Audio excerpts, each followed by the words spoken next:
प्राचीन काल में अग्निपुर नाम का एक शांतिपूर्ण राज्य था, जहां राजा सुदर्शन अपनी रानी देवप्रभा के साथ राज करते थे।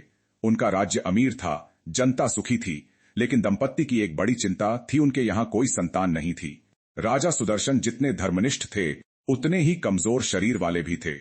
कई वर्षों की तपस्या के बाद भी संतान की प्राप्ति नहीं हुई। अंततः राजा एक भीषण रोग से ग्रस्त हो गए और कुछ ही महीनों में देह त्याग दिया। राजा की मृत्यु के बाद रानी देवप्रभा टूट चुकी थीं, पर उन्होंने एक संकल्प लिया कि राज्य को उत्तराधिकारी दूंगी, चाहे इसके लिए मुझे स्वयं तप की अग्नि में क्यों न उतरना पड़े। उन्होंने महर्षि वरुणेश्वर की शरण ली, जो उपत्यका के सबसे महान योगी थे। रानी ने उनसे संतान प्राप्ति का उपाय पूछा। योगी का दिव्य वरदान। महर्षि ने ध्यान में आंखें बंद की और कहा, तेरे भीतर मातृत्व का जो तेज है, वह किसी एक जीवन से नहीं, संपूर्ण प्रकृति से जुड़ा है। तू चाहे तो अपने संयम और प्राणशक्ति से अद्भुत जन्म दे सकती है, पर इसके लिए तुझे स्वयं अपने ही शरीर को यज्ञ कुंड बनाना होगा। उन्होंने रानी को निर्देश दिया कि 41 दिनों तक सूर्य प्राण साधना करे और अपने शरीर में दिव्य प्राण वायु को धारण करे।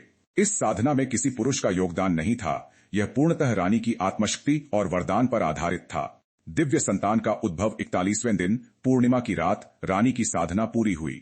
उनके शरीर से दिव्य प्रकाश निकला और उनके हृदय से उत्पन्न हुआ एक बाल का राजकुमार तेजांग, जिसे प्राणजन्मा कहा गया, क्योंकि वह नारायण की प्राण शक्ति और रानी की तपशक्ति से जन्मा था। लेकिन जन्म के समय उसका शरीर बहुत हल्का था और उसकी हड्डियां अविकसित थीं।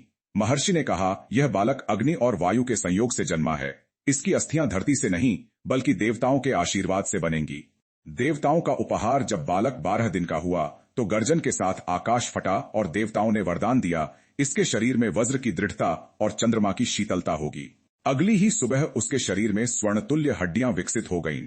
बड़ा होकर तेजांग वही बना जिसकी भविष्यवाणी महर्षि ने की थी, राज्य का सबसे न्यायप्रिय, करुणामय और तेजस्वी राजा। उसके शासनकाल में अग्निपुर को स्वर्णयुग कहा गया। और हाँ, चैनल को सब्सक्राइब करना ना भूले। आपकी सारी मनोकामनाएं पूर्ण होंगी।